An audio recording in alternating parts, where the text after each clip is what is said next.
Olá pessoal, nesse vídeo a gente vai falar sobre campos de força conservativos.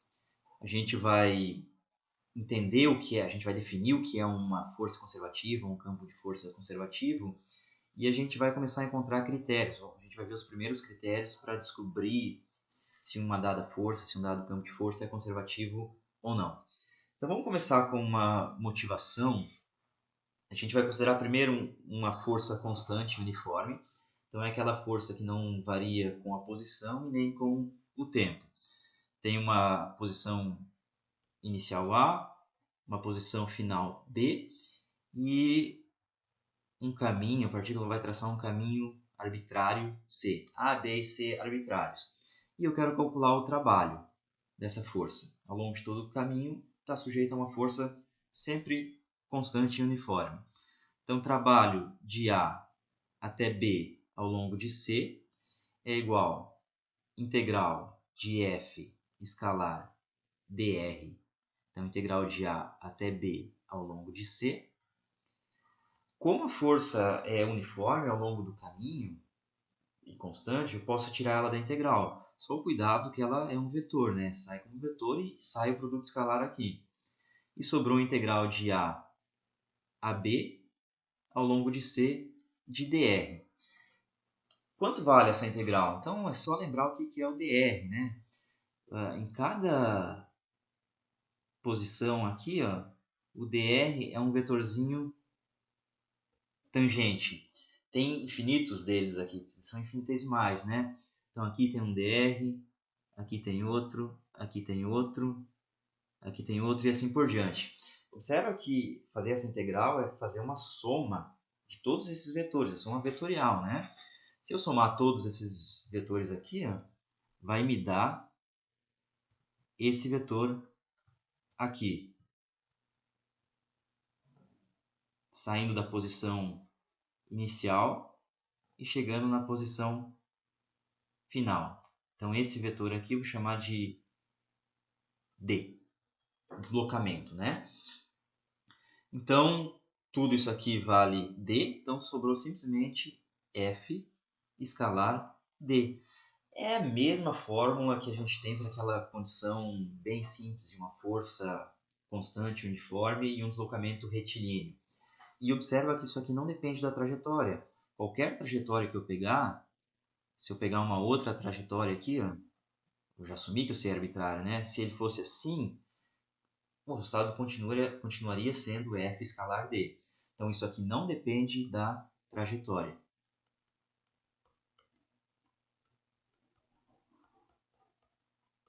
Obviamente, só depende dos pontos iniciais e final. Agora vamos pegar uma segunda situação. Então agora eu tenho uma partícula, ela possui velocidade constante, estou assumindo isso, e ela se desloca em um fluido viscoso. A força que essa partícula está sentindo é menos b vezes vetor velocidade. Aqui um detalhe, quando eu falo velocidade constante, estou assumindo a magnitude da velocidade constante. Pode fazer qualquer trajetória. E esse b aqui é uma constante maior que zero. Então, eu quero fazer a mesma coisa que eu fiz antes. Quero calcular o trabalho, saindo de uma posição inicial, A, chegando a uma posição final, B, ao longo de uma trajetória arbitrária, C. Então, trabalho de A até B ao longo de C é igual a integral de A a B ao longo de C, F escalar dr. Ou seja, vou colocar esse F, o menos B é constante, já tirei para fora, sobrou a integral de V produto escalar dr. Esse dr, eu vou usar aquele truque de sempre, eu vou escrever ele como V dt, onde t é o tempo. Então, isso aqui vai ficar menos b integral de v escalar v dt. V escalar v é v ao quadrado. Mas vai ser útil escrever assim, v dt. Parece que eu não fiz nada, mas ó, sumiram os vetores.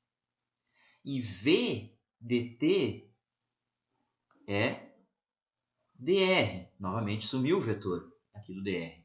Então, Volto a reescrever assim. Menos b, integral. Esse v que vai sobrar aqui, eu já posso tirar da integral. Lembra que estou assumindo que a velocidade é constante. Então, v, e aqui sobrou dr, ao longo da trajetória, de A a B, ao longo de C. Quanto é a integral de dr? Observa que, diferentemente do caso anterior, agora é uma integral que não é vetorial. Então, estou somando, não é vetores, eu estou somando comprimentos de arco. Quando eu somar os comprimentos de arco infinitesimais ao longo de toda uma trajetória, isso vai me dar o comprimento da trajetória. Então, isso aqui é menos BVL. Então, esse é o comprimento da trajetória. Qual que é a conclusão aqui?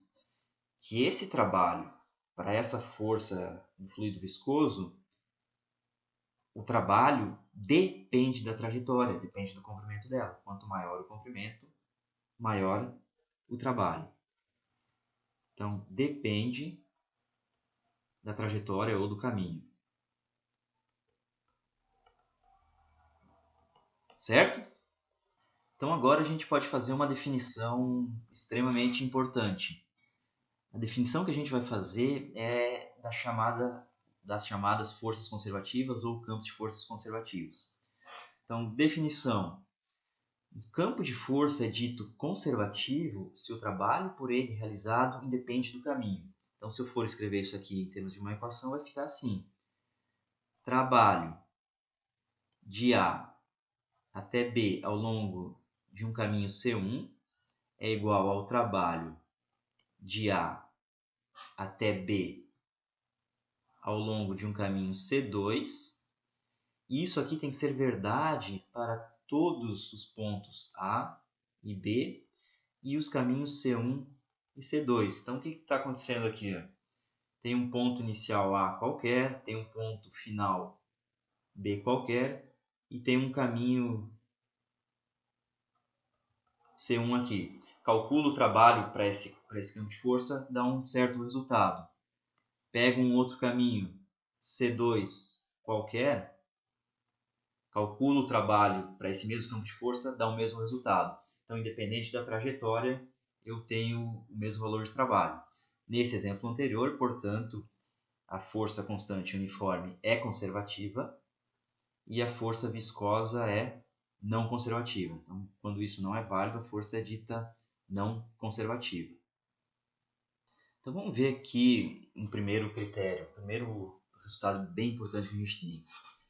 Se um campo de força depende do tempo, então depende explicitamente, aparece um T lá na expressão para força, ele já é não conservativo, certo? Como que a gente pode ver isso? Vamos tentar justificar aqui. Imagina que eu tenho um campo de força, aqui vamos desenhar algumas linhas de campo.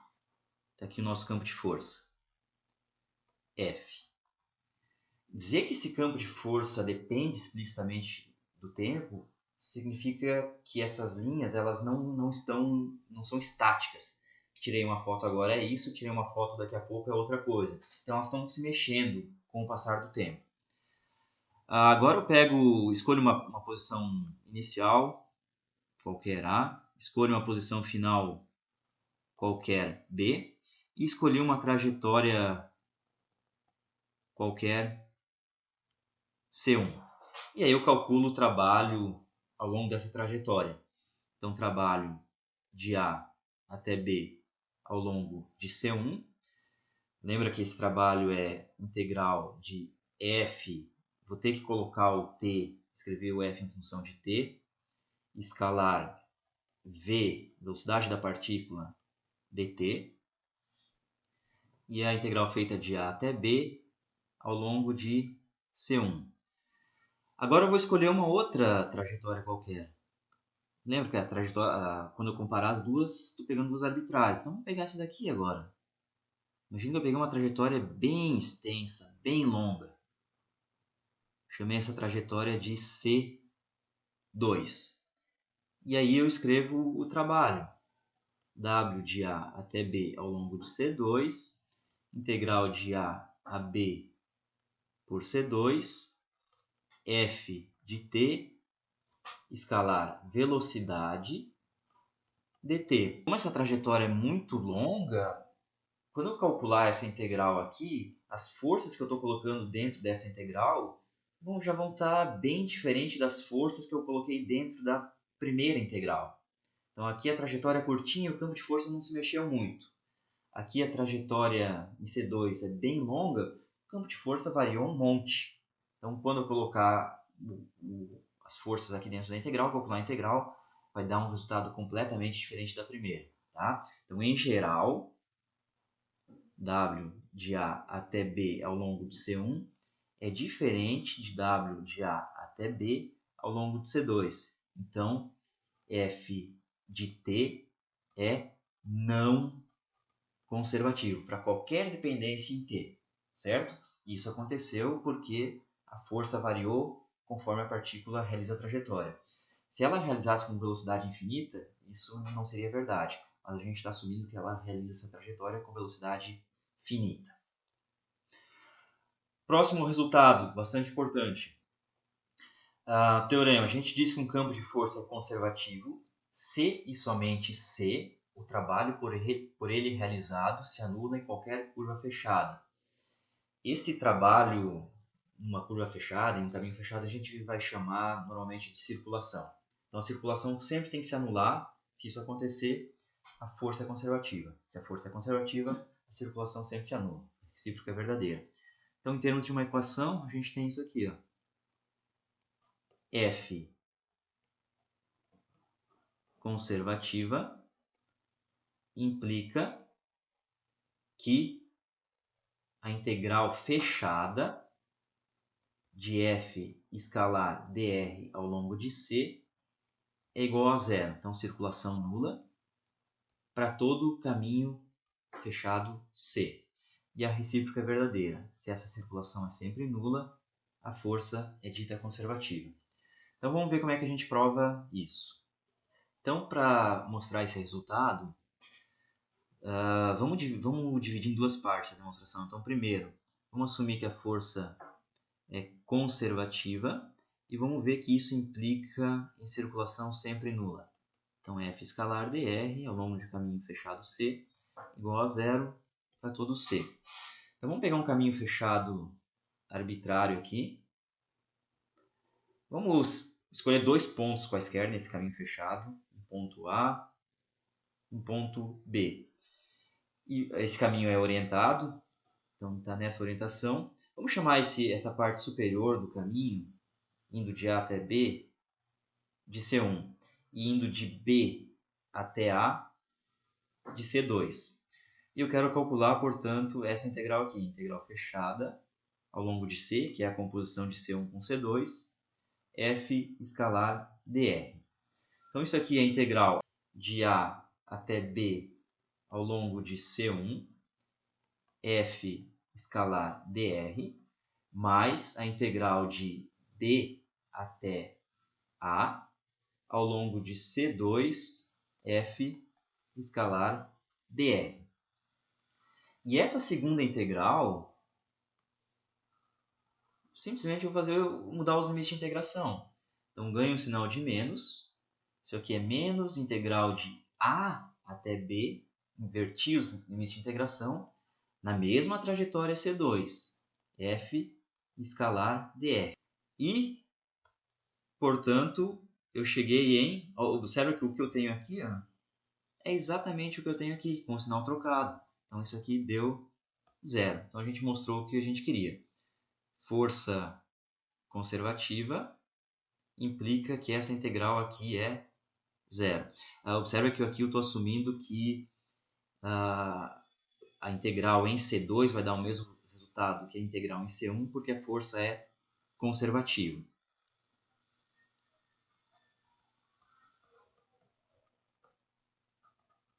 Certo? Agora, a segunda parte é o caminho contrário. Então, vou assumir que a integral de f escalar dr é zero para todo o caminho C. E a gente vai ver que isso aqui implica em f conservativa. Basicamente é fazer o que a gente fez agora de trás para frente, não tem muito segredo. Novamente, peguei uma trajetória qualquer, vamos separar em 2 pontos A e B. Aqui é C1 e por baixo é C2. E eu quero verificar se a força é conservativa. Vamos calcular o trabalho aqui, né? Então, 0, estou assumindo essa primeira parte. 0 igual integral fechada em C de f escalar dr, que é igual a integral de A até B ao longo de C1 de f escalar dr, mais integral de B até A ao longo de C2 de f escalar dr. Passar uma dessas integrais para o outro lado, então eu vou ficar com integral de A até B ao longo de C1 f escalar dr igual a menos integral de B até A ao longo de C2 de f escalar dr. E mudo os limites de integração nessa segunda integral aqui. Então, isso aqui vai ser igual a mais, ganhei um sinal, integral de A até B ao longo de C2 de f escalar dr. Ou seja, o trabalho de A até B ao longo de C1 é igual ao trabalho de A até B ao longo de C2. Como esse C era arbitrário, C1 e C2 também são arbitrários. Então, isso aqui implica que F é conservativa. Ok? Então a gente mostrou o resultado que a gente queria. Então, bem importante nessa aula, nesse vídeo de hoje, definição de força conservativa e esses dois resultados. Força conservativa depende explicitamente do tempo, ou melhor, se a força depende explicitamente do tempo, já não é conservativa. E se a circulação se anula em qualquer caminho fechado C, então a força é conservativa. Caso contrário, é não conservativa. É isso aí, então. No próximo vídeo a gente continua estudando esses critérios para descobrir quando uma força é conservativa ou não. Mais precisamente, a gente vai falar sobre um novo conceito chamado de energia potencial. Até lá, então.